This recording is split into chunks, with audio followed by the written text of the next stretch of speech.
महाभारत ग्रंथ में कई ऐसे चीजें मायावी है जिसे कई महान पुरुषों एक शब्द में आज तक बयान नहीं कर पाए हैं। ऐसे योद्धा को सिर्फ छल से ही हराया जा सकता है। हम बात कर रहे हैं कर्ण और भीष्म की, जिन्हें मृत्यु देना किसी भगवान के वश में भी नहीं था। उन्हें स्वयं श्री कृष्ण ने छल से मारा था। चलिए जानते हैं कैसे हुआ कर्ण और भीष्म के बीच का युद्ध। जब पांडव लाक्षागृह से बचकर पुनः हस्तिनापुर प्रस्थान कर रहे थे, उसी समय भीष्म आचार्य द्रोण ने धृतराष्ट्र से पांडवों का स्वागत करने के लिए आदेश मांगा। तभी दुर्योधन मना कर देता है। उसके बाद भीष्म क्रोधित होकर क्रोध से भर जाते हैं। फिर भीष्म क्रोध में आकर कहते हैं कि किसी में साहस है जो मेरा प्रतिकार कर सके। यह सुनकर सभी की आवाज शांत हो जाती है, क्योंकि भीष्म का सामना करने का किसी में सामर्थ्य नहीं था। तभी एक फिर से आवाज आती है, अगर मुझे हस्तिनापुर के तरफ से आदेश दिया जाए तो मैं अवश्य महामहिम भीष्म का सामना करूंगा। भीष्म देखते हैं कि यह कोई नहीं अंगराज कर्ण था।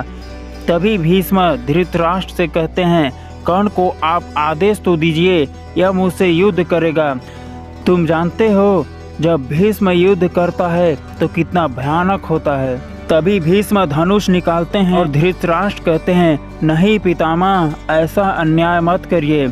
इसके बाद यह देख शकुनी मामा अपना दिमाग लगाते हैं और कहते हैं, नहीं महाराज, क्या आपको भीष्म के ऊपर संदेह है? अगर आपको संदेह है तो आप युद्ध के लिए मना करिए, और यदि आपको लगता है कि पितामह भीष्म में इतना सामर्थ्य है तो इस युद्ध को होने दीजिए। और धृतराष्ट्र कहते हैं, ऐसा आपको ठीक लगे शकुनी। तभी धृतराष्ट्र ने भीष्म और कर्ण को युद्ध में आने के लिए कहते हैं। यह सुनकर दुर्योधन कहता है, मामा आपने यह क्या किया?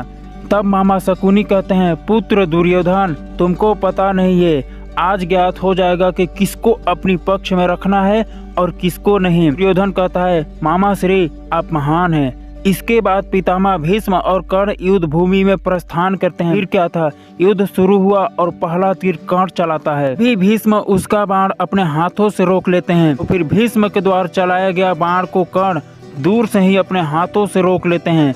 फिर कर्ण के बाण छोड़ते हैं तो भीष्म ने फिर से बाण को रोक लेते हैं, और तभी भीष्म अपना बाण कर्ण की तरफ छोड़ते हैं। और जैसे ही कर्ण से टकराने वाला होता है तभी कर्ण का कवच सामने आ जाता है और तीर टूट जाता है। भीष्म के द्वारा कई बाण छोड़ने पर कर्ण के कवच के कारण भीष्म का हर एक बाण टूट जाता है। इसके बाद कर्ण अपना बाण छोड़ते हैं, तभी भीष्म अपना दिव्य बाण चलाते हैं। से कर्ण के बाण का रुख बदल देते हैं। बाण आम जनता को लगने वाला ही होता है कि तभी भीष्म अपना बाण अपने ऊपर ले लेते हैं और उनके शरीर में वह बाण घुस जाता है।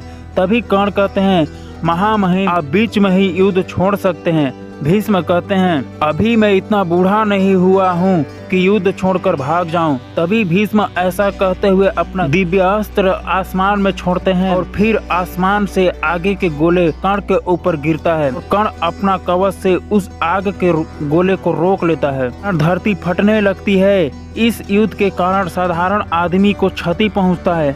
तभी महाराज संजय को आदेश देते हैं कि शीघ्र जाकर परशुराम को बुलाया जाए, अन्यथा यहाँ की धरती फटकर विनाश हो जाएगी। संजय यह बात जाकर परशुराम को बताता है। परशुराम कहते हैं, जब दो महान योद्धा एक दूसरे पर टकराते हैं तो ऐसा ही होता है, धरती पर प्रलय होती है। और जैसे ही दोनों पर बाण टकराने वाले होते हैं तभी परशुराम वहाँ पर आ जाते हैं और अपने परशु से उनके बाण को रोक लेते हैं। फिर दोनों योद्धा यह देखकर परशुराम को प्रणाम करते हैं।